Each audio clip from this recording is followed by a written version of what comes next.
20% of the world's oil supply gone. Not disrupted, not delayed. Gone overnight, sealed behind a wall of Iranian warships and a single announcement that sent shockwaves through every economy on the planet. Oil hit $100 a barrel within hours. Airlines began canceling flights. Governments panicked. Supply chains that had hummed along for decades suddenly went completely dark. And at the center of it all, a narrow 21-mile strip of water that most people couldn't find on a map, the Strait of Hormuz, now controlled by Iran's Revolutionary Guard and closed to the entire world. But somewhere out in the Gulf of Oman, 2 gray warships were already moving. 2 Arleigh Burke-class destroyers, 240 Marines and sailors, and an order that nobody in Washington had publicly confirmed. But everyone in Tehran was about to find out about the hard way. Sail through, force it open, do not ask permission. The waterway that runs the world. There are choke points in this world, narrow passages where geography and global economics collide, and the Strait of Hormuz is the most important one on Earth. It sits between Iran to the north and Oman to the south. At its narrowest point, it measures just 21 miles across. 21 miles? You could drive that distance in under 30 minutes on an open highway, and yet those 21 miles carry the economic lifeblood of the entire modern world. Every single day, massive oil tankers, some of them longer than 3 football fields, navigate through that narrow corridor, loaded with millions of barrels of crude oil pumped from the Persian Gulf's massive reserves. Saudi Arabia sends its oil through there. Kuwait, Qatar, Iraq, the UAE, all of it flows through the Strait of Hormuz before it reaches refineries in Japan, India, South Korea, Europe, and the United States. 20% of the global oil supply passes through that one passage daily, not weekly, not monthly, every single day. To put that into perspective, if you could somehow block every single pipeline, every rail line, every oil terminal in Russia, and then block every oil shipment leaving West Africa at the same time, you still wouldn't come close to the disruption caused by closing the Strait of Hormuz.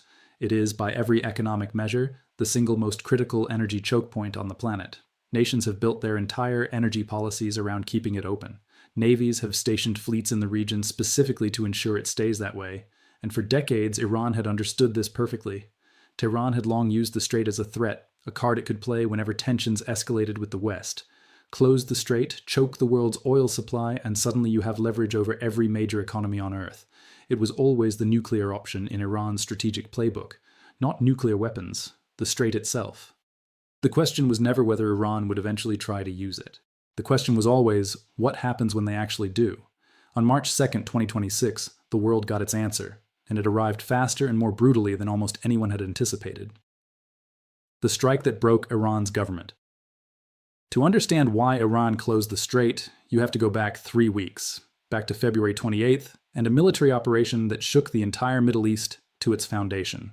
On that date, the United States and Israel launched a coordinated joint strike against Iran, not a warning shot, not a limited airstrike against a single facility.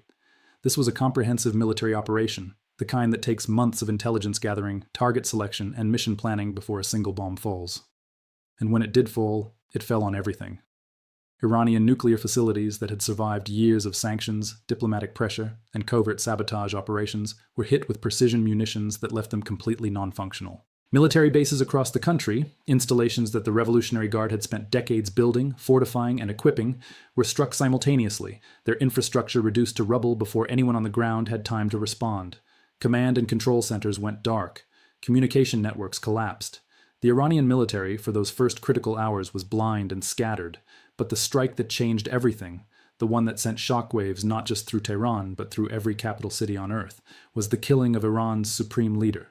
The man who had sat at the top of Iran's political and religious hierarchy for years, the figure around whom the entire structure of the Islamic Republic was organized, was killed in the attack. Iran's government didn't just take damage, its central authority was decapitated in a single night. The country was reeling. Leadership shattered, military infrastructure crippled, people in shock, and a power vacuum at the very top of the government. Whatever came next in Tehran's internal politics, one thing was immediately clear to the surviving Revolutionary Guard commanders. Iran needed to respond. It needed to demonstrate that it still had power, still had leverage, still had the ability to hurt the nations responsible for this attack. And it needed to do it without firing a single bullet at American or Israeli soil, because everyone understood where that road ended. The answer was right there, sitting in the middle of the Persian Gulf, the Strait of Hormuz. Close it, and you don't need to fire a shot. You just need to watch the global economy suffocate. The day the world's oil disappeared, The announcement came on the morning of March 2nd, delivered by the Revolutionary Guard commander, who now effectively held more power than anyone else left in the Iranian government. The Strait of Hormuz was closed effective immediately. Any vessel attempting to transit the strait without explicit Iranian authorization would be targeted and attacked. The Persian Gulf was now under Iranian control. No ship entered, no ship left. The reaction was immediate and it was brutal. Hundreds of oil tankers that had been making routine transits through the Gulf suddenly found themselves with nowhere to go. Ships already inside the Persian Gulf couldn't get out. Ships approaching from the Arabian Sea turned around and anchored, waiting for orders that nobody in any shipping company knew how to give.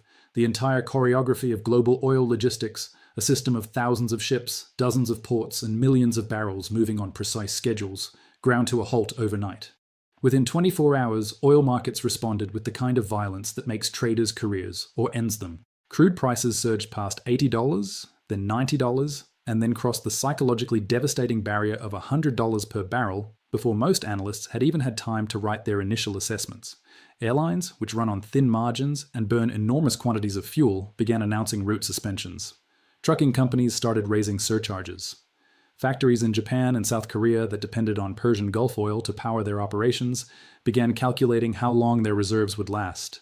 The economic damage was already severe after just 72 hours.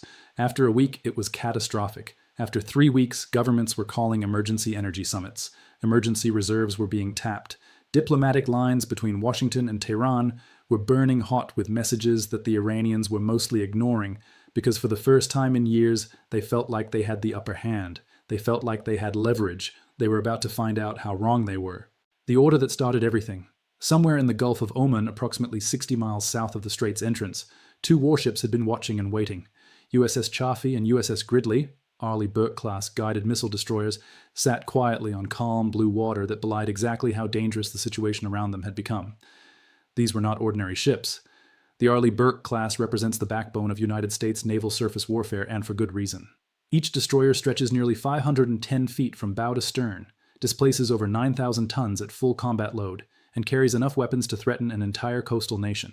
Tomahawk cruise missiles for deep strike, SM-2 and SM-6 interceptors for air and missile defense, Harpoon anti-ship missiles, 5-inch naval guns, Mark 46 torpedoes, and the Phalanx CIWS, a Gatling-style close-in weapon system capable of firing 6,000 rounds per minute, guided by its own onboard radar, designed to shred anything that gets too close to the hull.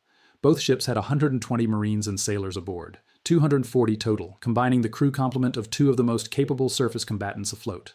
And on a Tuesday afternoon in early March, both ships received the order that had been coming for 3 weeks. Force the Strait of Hormuz open. Sail through. Break the blockade. The United States government was not requesting. It was not asking Tehran for permission. It was not waiting for a diplomatic resolution that was never going to come. It was ordering 2 destroyers to sail through waters Iran had publicly declared a free fire zone and to make absolutely clear to the world that the Revolutionary Guard's blockade was about to end, whether Iran agreed or not. Captain James Rodriguez stood on the bridge of USS Chaffee when those orders arrived. Rodriguez was a career destroyer captain, a combat veteran who had logged thousands of hours commanding warships in some of the most strategically tense waters on Earth. He had been in standoffs before. He had navigated through hostile zones, dealt with provocations, managed escalations. But this was different. There was no ambiguity in these orders. No gray area, no diplomatic hedging. Iran had drawn a line in the water and said, "Cross it and you die." Washington had just told Rodriguez to cross it anyway. He called his crew over the ship's intercom. His voice was calm, measured, the voice of a man who had made peace with exactly what was about to happen. He told them what they already knew. Iran had closed the strait. The world's oil supply was being held hostage, economies were suffering, and their orders were unambiguous. They were going to sail through. Iran would attack. That was expected. That was planned for. And when they did attack, Chaffee would destroy them. His closing words were simple and direct. His crew was ready. The enemy was not. Aboard USS Gridley, Captain Michael Chen was delivering his own version of the same message. Chen was known throughout the surface warfare community as one of the most unflappable officers in the Navy, a man who processed danger the way a computer processes data, without emotion, without hesitation, with nothing but calculation and precision. He told his crew that Iran's entire strategy was built on a belief that closing the strait gave them leverage over the United States. Chaffee and Gridley were about to permanently destroy that belief. Both ships would transit together. If Iran attacked, they would annihilate the response. 240 Marines and sailors, enough firepower to obliterate the entire Revolutionary Guard coastal navy. He told his sailors to trust their training, stay sharp, and prepare for what was coming. What was coming was already being prepared 60 miles to the north. Iran builds the kill zone. Inside the heavily fortified naval base at Bandar Abbas, the Revolutionary Guard's primary installation controlling the northern shore of the strait, Rear Admiral Hassan Nouri had been monitoring American ship movements for days. His surveillance teams tracked everything: radar signatures, speed changes, formation adjustments, communication patterns. He had experienced intelligence analysts who had spent careers studying how the U.S. Navy operated, and what they were watching now was unmistakable. The two American destroyers had been repositioning all afternoon, moving closer to the strait's entrance, increasing speed, changing formation from standard patrol posture to something tighter, something more aggressive, something that looked exactly like a ship preparing to push through a contested waterway. Nouri transmitted an urgent message to Revolutionary Guard headquarters. Two American destroyers, confirmed identification, were preparing forced passage. They were ignoring all warnings. They were not turning around. He needed authorization to engage with full force. The response came quickly, and it was unambiguous. Stop them. Attack with everything available. Sink them if possible. Demonstrate Iranian control of these waters. Use fast boats, missiles, and drones. Do whatever it takes. Stop the Americans at all costs. Nouri began, mobilizing his entire defensive network, and it was substantial. 14 Pasaran-class fast attack boats received immediate orders to launch from Bandar Abbas. These vessels were specifically designed for the kind of combat that was about to happen. Small, fast, and almost disposable, built for one purpose: swarming larger warships at extreme speed and overwhelming their defenses with sheer volume. Each boat was armed with rockets, heavy machine guns, and RPG launchers. Their Revolutionary Guard crews were trained in what military analysts called swarm tactics, coordinated mass attacks where individual boats function less like a naval unit and more like a school of piranha, overwhelming a target through numbers rather than individual firepower. The idea was straightforward and vicious. No matter how good your weapons are, you can only shoot at so many things at once. But Nouri wasn't stopping at fast boats. Shore-based anti-ship missile batteries along the Iranian coastline were activated and armed. C-802 cruise missiles, Chinese-designed sea-skimming ship killers with a range of over 100 kilometers, were loaded, aimed, and locked onto targeting coordinates in the strait. These weren't improvised weapons. The C-802 was a serious, combat-proven missile that had previously been used to damage an Israeli naval vessel during the 2006 Lebanon War. Nouri had them pointed at American destroyers, and then came the third layer. Kamikaze drones, explosive-laden unmanned aircraft loaded with enough ordnance to punch through a ship's hull, were prepared for launch, 10 of them primed and ready. Nouri was constructing a killing box with 3 overlapping layers of destruction: fast boats for the close assault, cruise missiles for the medium-range strike, and drones to clean up anything still floating afterward. 3 waves of firepower aimed at 2 American ships. On paper, it looked overwhelming. On paper. 33 minutes of fire. At 2:15 in the afternoon, USS Chaffee and USS Gridley began their approach to the strait's entrance. Both destroyers accelerated to 25 knots, fast for ships this size, pushing hard through water that had turned slightly choppy as the afternoon winds picked up. Battle stations were called on both ships simultaneously. Weapon systems came online. Radar arrays swept the horizon in every direction. Fire control computers began tracking contacts. Every sailor and marine aboard both ships had exactly one job, and everyone knew exactly what it was. Rodriguez opened a channel to Gridley. They were beginning strait transit. Stay tight. Watch for fast boats. Expect swarm attacks from multiple directions. Rules of engagement were simple. Weapons free. Anything hostile gets destroyed immediately, without waiting for additional authorization. Chen's response came back flat and professional. Gridley copies. 240 Marines going through. Nothing stops them. Both destroyers entered the mouth of the Strait of Hormuz, pushing past the 12-mile mark from the Iranian coastline. 21 miles of hostile water ahead. Enemy forces on every side. The Iranian coastline was visible to the north, close enough that sailors on deck could make out individual structures along the shore. For 30 minutes, both ships cut through the strait in near silence. Not peaceful silence. Electric silence, the kind that precedes violence. Every radar screen aboard both ships was alive with contacts. Every sailor stood at their post. Nobody spoke unless they had something that mattered to say. Then the radar operator aboard Chaffee broke that silence with 5 words that changed the entire tempo of the afternoon. Multiple small craft bearing 040, range 10,000 yards, closing fast, and then the count that made everyone's blood pressure spike. 14 boats. Attack formation. 14 Revolutionary Guard fast boats were coming across the water at 80 knots, screaming toward both destroyers in a spreading assault formation, each one built low to the water to minimize radar cross-section. Each one crewed by men who had been trained, conditioned, and, in some cases, reports suggested, motivated by ideology to push through incoming fire and not turn back. Their instruction was simple. Swarm the destroyers, fire everything, do not retreat, do not surrender. Rodriguez did not spend a single second deliberating. General quarters, battle stations, all weapons free, target fast boats, engage on command. The boats closed fast, 10,000 yards became 8,000, 8,000 became 6,000. The radar operators were calling out ranges in real time, their voices flat and controlled the way they train you to be when everything around you is trying to kill you. At 6,000 yards, the sailors on deck could see the boats clearly. Small, dark shapes kicking up white rooster tails of spray as they hammered across the water. At 4,000 yards, rocket launchers were visible on the boat decks. Machine guns were manned and aimed. The Revolutionary Guard crews were committed. This was a suicide charge across open water, and everyone on both sides of that strait understood it. Rodriguez gave the order, all weapons engage, destroy those boats, fire. Chaffee's 5-inch naval gun, a weapon capable of firing shells the size of a grown man's arm with pinpoint accuracy at ranges exceeding 20 miles, rotated, acquired the lead boat, and opened up. The first shell crossed 4,000 yards in under 3 seconds, direct hit. The lead Iranian fast boat erupted in a fireball and dropped beneath the surface so fast it left almost nothing behind. 11 seconds later, the gun cycled and fired again. Second boat gone. A second explosion, a second crew gone, a second column of black smoke rising from the strait's surface. USS Gridley opened fire simultaneously. Captain Chen gave his order, fire everything, destroy them all, and Gridley's weapon systems responded accordingly. Both destroyers then brought their Phalanx CIWS systems online against the remaining boats. These systems are usually reserved for incoming missiles. They were not designed to engage small wooden and fiberglass watercraft. But in this moment, they were pointed at exactly that, and the results were grotesque. 4 Iranian boats were torn apart almost instantly. 20mm rounds traveling at nearly 3,400 feet per second punched through hulls as if they didn't exist. Engines detonated. Fuel tanks caught fire and exploded. Boats that had been charging at 80 knots a moment earlier simply disintegrated into floating debris. The Phalanx systems don't miss, they don't pause, and they don't care about the physics of what they're shooting at. They locate a target, track it, and fire until it no longer exists.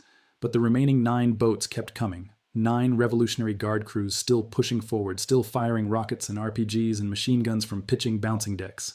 Rounds cracked through the air around both destroyers. One rocket detonated in the water just meters from Chaffee's hull, close enough to send a column of seawater erupting alongside the ship, close enough to hear the impact from the bridge.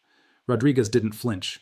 He called the Marines to the port rail. 120 Marines rushed to their positions on Chaffee's port side with practiced, controlled speed. Gunnery Sergeant Marcus Thompson, the weapons platoon leader, positioned his teams with the kind of methodical precision that only comes from years of training under exactly this kind of pressure. His instruction to them was tight and direct. Target those boats, lead your shots, controlled bursts. Fire. 60 M240 machine guns opened up at the same moment, each one cycling at 800 rounds per minute of 7.62mm NATO ammunition, a round designed to punch through vehicle armor at several hundred meters. Multiplied across 60 weapons firing simultaneously, the combined effect was something that eyewitnesses aboard both ships would later describe as a solid wall of metal stretching from the ship's rail to the waterline. 6 Iranian boats hit that wall at the same moment. Hulls perforated from bow to stern, engines shattered, crews cut down where they stood. Boats that had been charging at speed spun out, slowed, listed, and began taking on water. None of them recovered. Marine accuracy under combat conditions was not just good, it was professionally devastating. Every round had a purpose. There was no spray and pray. These were trained warriors executing a fire mission. 3 boats survived long enough to close to 1,000 yards. Their last rockets and grenades were firing on final approach, a final, desperate, screaming charge at 2 American warships by men who had watched everything around them get systematically destroyed and still hadn't turned back. Captain Chen gave one more order. Harpoon missile launch, target the remaining boats. The Harpoon anti-ship missile was designed to sink destroyers and frigates, warships displacing thousands of tons. Using them against 20-foot fast attack boats was, as one analyst later put it, like using a sledgehammer to swat a fly, but Captain Chen was not in the business of taking chances. 2 harpoons streaked from Gridley's launchers. 2 boats ceased to exist on impact. Not sunk, not damaged, vaporized, replaced by twin columns of fire and black smoke that rose 100 feet above the strait's surface. The final boat turned. Its commander, watching 13 boats destroyed in the space of less than 8 minutes, chose survival over martyrdom and veered away hard, running south at full speed. Sergeant Thompson saw it. His order to the portside Marines was immediate and final. Do not let him escape. Fire. 120 Marines concentrated the fire of 50 machine guns on a single fleeing target. The boat was hit by hundreds of rounds in the space of seconds. The hull shredded. Speed dropped. The boat listed to one side, then the other, then slipped beneath the surface of the strait. 14 boats launched from Bandar Abbas that afternoon, 14 boats destroyed, 0 survivors. The Revolutionary Guard's entire rapid assault capability in the Strait region was gone in under 8 minutes, but Iran still had missiles in the air and drones on the way. 4 C-802 anti-ship cruise missiles launched from shore-based batteries the moment the fast boat attack was neutralized. Sea-skimming weapons flying low and fast, radar cross-sections minimal, 3 minutes to impact at their attack profile. Both destroyers' Aegis combat management systems detected the launches, calculated intercept solutions, and launched SM-2 standard interceptors before the missiles had covered half their distance. 8 SM-2s total, 2 per incoming threat. All 4 Iranian missiles detonated in midair, destroyed by interceptors in clean textbook intercepts, the Aegis system performing exactly as designed, and then 10 kamikaze drones appeared on radar, approaching both ships from different angles. Iran's final desperate play, both phalanx systems came back to life. 24,000 combined rounds per minute from 4 gun systems across both ships. 10 drones shredded in midair, their debris splashing harmlessly into the strait below. At 3:05 p.m., both destroyers cleared the strait's eastern exit and entered the Gulf of Oman. The guns fell silent at 3:18 p.m. Smoke rose from 9 burning Iranian bases along the coastline, hit during the engagement and immediate aftermath. Debris from 14 destroyed fast boats drifted across the surface of the strait. The smell of burning fuel and spent munitions hung in the salt air over the Persian Gulf, and somewhere in the middle of all of it, 2 American destroyers sailed into calm water as if nothing particularly remarkable had occurred. But the world knew otherwise. Rodriguez's transmission captain Rodriguez keyed his radio and sent a message that would be replayed on every news network, in every language, within the hour. Strait of Hormuz open for business. Any ship can transit. Iranian control was fiction. American power is fact. Captain Chen followed. 240 Marines just reopened the world's oil supply. Iran tried to stop them. Failed completely. 14 boats destroyed, 4 missiles destroyed, 10 drones destroyed, 0 American casualties, 0 damage to either ship. Mission success. The message reached Washington within minutes. Admiral Richardson confirmed to the Pentagon that Operation Free Passage was complete. The Strait of Hormuz was open. The blockade was broken, and 9 Iranian military installations that had been used to support and enforce the closure had been struck and destroyed during the engagement. The reaction from the international community came fast, and it was nearly unanimous. Saudi Arabia issued a formal statement praising the United States Navy, calling the strait closure a direct threat to the global economy and describing American action as exactly the kind of decisive response the situation demanded. The UAE echoed the same message, calling the operation appropriate, necessary, and a reaffirmation of freedom of navigation as a principle the entire Gulf depended upon. Japan, which imports a massive share of its energy through the strait, thanked Washington directly and called regional stability essential to global prosperity. India, which routes 60% of its oil imports through the Strait of Hormuz, praised the professionalism of the US Navy and reaffirmed that freedom of navigation was a universal right, not a privilege subject to any single nation's veto.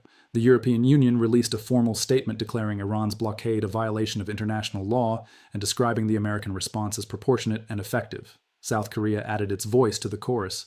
Oil markets told the same story in numbers. Crude dropped $40 per barrel within hours of the operation's completion. Airlines that had suspended routes began announcing resumptions. Shipping companies reactivated frozen contracts. Supply chains that had seized up started moving again. The economic crisis that had gripped the world for 3 weeks began unwinding almost immediately. Not slowly, not gradually, almost overnight, because markets had been waiting for exactly this moment. President Trump addressed the nation that evening from the White House. His language was characteristically direct. Iran had tried to hold the world economy hostage. 240 brave Marines broke their blockade in 33 minutes. The strait was open, 9 Iranian bases were destroyed, and the message to every nation on earth was simple: America guarantees freedom of the seas. Always, anywhere, anytime.